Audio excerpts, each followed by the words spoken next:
I'm the Community Information Director for Volusia County Government, and this is the 3 p.m. Hurricane Irma update. With us today to provide updates, we have Heather Post, County Council Representative from District 4, Volusia County Sheriff Mike Chitwood, Volusia County Emergency Management Director Jim Judge, and Patricia Boswell, the Administrator with the Department of Health in Volusia County. To begin, we have an update on the Volusia County schools. All public schools will be closed on Tuesday, September 12th.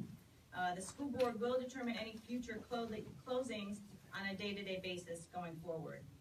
Our local airport, Daytona Beach International Airport, will close the passenger terminal today at 6 p.m. The last flight of the day is Delta's, and that's a 3 p.m. departure. All flights are canceled so far on Sunday. Travelers should monitor their flights for the upcoming week with the airlines, and as the storm passes, the airport staff will work to restore the operations at the airport. And again, we want to stress that the airport is not a shelter. At this time, I'd like to introduce Heather Post, Volusia County Council. Hi, good afternoon. I'd like to first seriously stress that the members of the County Council have been working very hard behind the scenes as well and coordinating with county staff to ensure that each of our districts are being focused on.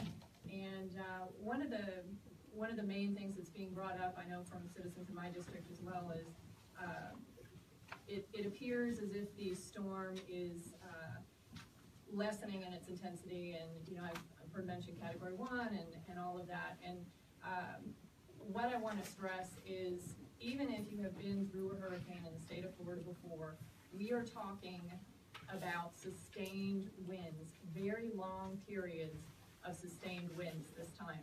So that's something that you really need to take into account. So no matter if it's tropical storm force winds or Category 1, 2, or 3, if those winds are in place for a long period of time, it's going to cause much more damage. So please be safe out there. Be careful. We're going to try and keep you as informed as possible. And, we're all praying. So thank you. Good afternoon, everyone. Jim Judge, Emergency Management Director. Of course, we continue to monitor the track of Irma, as we all are, and participating in those regular conference calls. Of course, the next conference calls tonight will be at 5:15 and again at 5:45.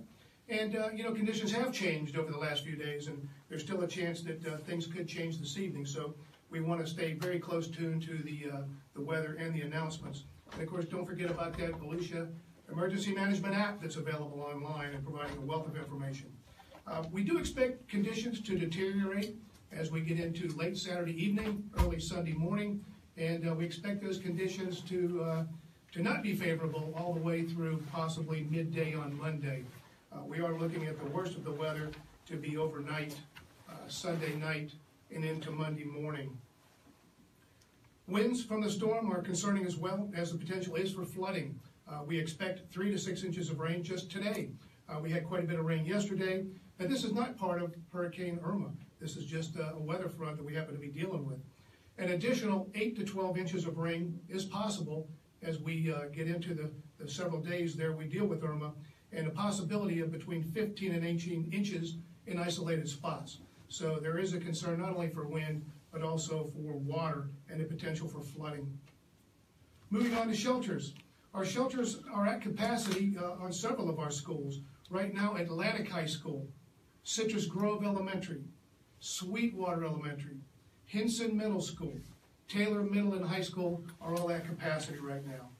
As of 2 p.m., we have about 2,100 individuals in the shelters, which includes law enforcement and the staff for the shelters. General population is at 1,250. General population of pet-friendly is at 61. And at this time, I would like to introduce our Department of Health Director, Patricia Boswell. Good afternoon. Department of Health here in Volusia County is staffing 5 special needs shelters. As of 1 p.m. today, the Department of Health was caring for nearly 230 special need clients in these 5 shelters. One of those shelters are at capacity. If you plan on going to a special needs shelter, there's a few things you need to keep in mind. Special needs shelters are for people with special needs. These people are people with medical conditions that require electricity. They also may be medically fragile individuals. When people arrive at the door of one of these special needs shelters, we review their medical condition to ensure they're appropriate for a special needs shelter. Our staff can only provide very basic medical assistance, and if you need more extensive medical assistance, you need to bring a caregiver with you. These shelters provide an area for you and your caregiver to sleep. We have food and water there. There's backup electricity for essential medical equipment. And again, these shelters are for people with special needs. We're fully staffed at our 5 special needs shelters. We do not need volunteers at this time. If we later determine we need volunteers, we have the Medical Reserve Corps on standby. Volunteers for other types of services and to work at locations are being coordinated by the American Red Cross, and you can go online to register. We're also expecting widespread power outages, and many people may be using generators. Generators create a colorless, deadly gas that you cannot smell. These fumes can build up very quickly. If you use a generator, please place the generator outside, away from windows, doors, vents, and your AC unit. Place it as far away as you can. And at this time, I'd like to invite Sheriff Mike Chitwood up for his update. Thank you very much. Good afternoon. I'm going to talk about curfew, bridges, and evacuations. There's been a lot of questions about the curfew and the reason for it and the times of it. Obviously, the storm is in constant motion, so it's not like you can pinpoint the time. So right now, what we're calling for is tomorrow night at 9 p.m., we're going to issue a curfew that's going to be countywide. The purpose of that curfew is weather conditions and road conditions are going to dictate what happens. With this storm, there could be tornadic activity. We're hoping that we can lift that curfew by noon on Monday. The bridges, I was just in the call center. A lot of calls have been coming about the bridges. The bridges to the peninsula will close when sustained wind speed reaches 39 miles an hour.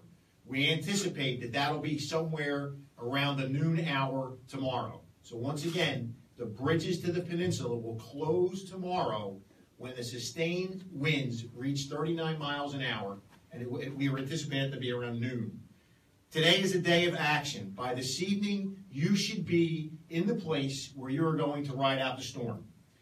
We still do have mandatory evacuations for residents on the beachside and countywide for folks in low-lying areas, for RV and mobile parks and manufactured homes.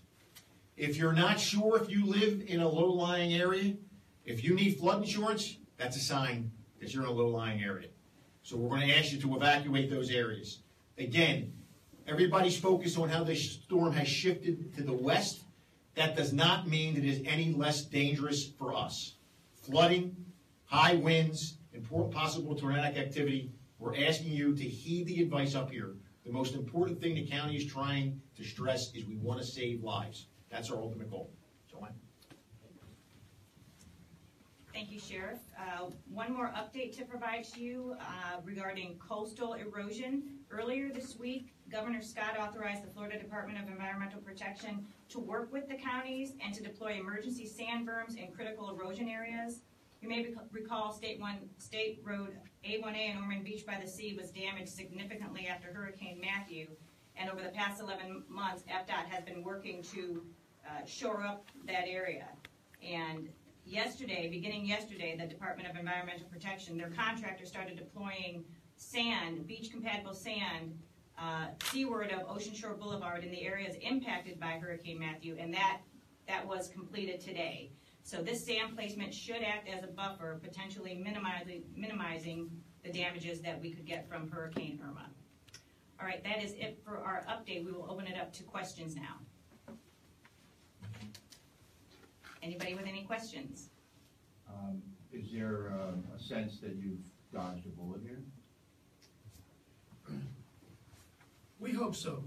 We continue to monitor conditions, but as we know, the weather, anything can change. So we're anxiously awaiting the 5:45, especially not only the Hurricane Center at 5:15, but the National Weather Service out of Melbourne at 5:45. That'll give us the latest and greatest forecast. We understand the storm has made the turn, is projected to come up the Gulf Coast, but we want to make sure that that's correct. How does this compare to Matthew last year at this point?